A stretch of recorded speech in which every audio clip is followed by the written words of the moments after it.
What's up guys, we're back with a brand new video. In today's video, we'll be talking about the shock decision by Luke Dunstan on choosing the Melbourne Football Club. No one was expecting this a couple of days ago, but he's officially part of Melbourne Football Club. So before we do get into this video and while giving all my thoughts, being a St Kilda supporter and talking about this, make sure to drop down below because we're trying to hit 1,000 subscribers on this YouTube channel. We talk everything football, breaking all the trade news, all the official deals, my thoughts about the deals. So if you love all that type of content, go down below, hit that subscribe button, and yeah, let's get into the news. So the reigning premiers picked up delisted free agent Luke Dunstan. Now St Kilda don't get anything back from this deal, so Saints fans, sorry about that. You'll have to deal with losing a guy that gets 25 touches a game, 5 tackles I should say, and is a clearance beast. He spent most of his time, doing a tagging job, but does have the ability to get his own football.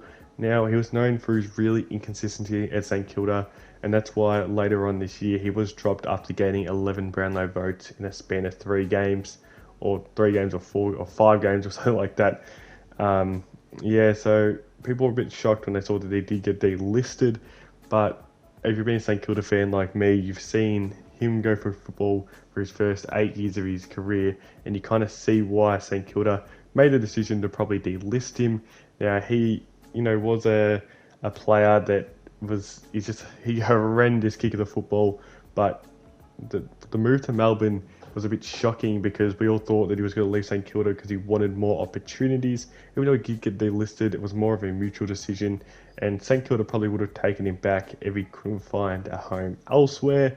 And everyone thought it was going to be Gold Coast to boost their midfield. He'll play every game.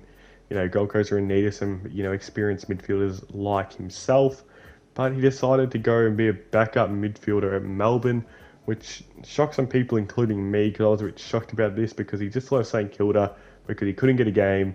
He could barely break into the team in 2 years of playing, so he left for more opportunities, but then he goes and be the backup midfielder at Melbourne, but you never know why he made this decision. Now, do you reckon he can actually be in the midfield group? I don't know. I don't think he can be one of these guys that come off the bench and help out in the midfield. I feel like he can't. He's a guy that can't play multiple positions. He only, can be in the guts. He can't play wing. He can't play half forward. He can't do any of that. He's just a pure inside midfielder, and they have to fit him in, and the only spot in that midfield that can actually get taken, I feel, is Jack Viney. Now, obviously, Melbourne fans have a real, relationship with Jack Viney. He's one of the most beloved people at Melbourne, and people reckon he should be a future captain. That's how much he, he bleeds the Melbourne Football Club. But he's a spot in the midfield that I reckon could get taken, if any spot's getting taken in that midfield.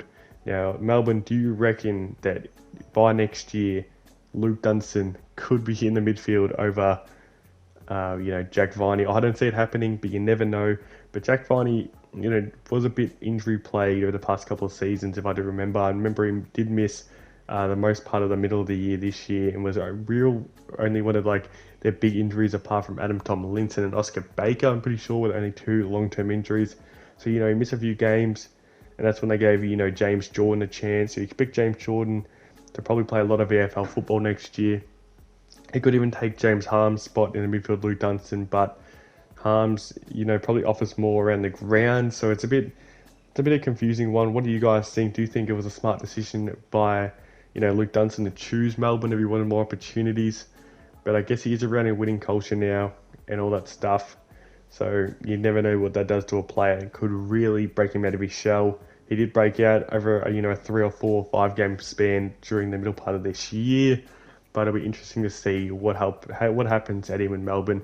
He's only 26 years of age, so he still has a lot of football ahead of him. Probably 5 good seasons left, 5 or 4 good seasons left in him. So we'll have to see what happens there. It's one to watch.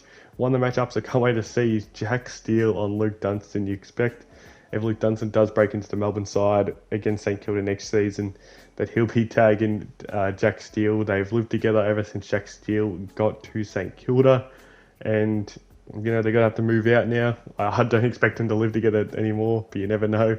So you expect some some friendly trash talk and some, shove around and maybe even a few jumper punches if it comes to that. So that'll be a really great matchup to watch next year. So thanks for watching, guys. Make sure to drop a like and subscribe, and make sure to subscribe if you love AFL news.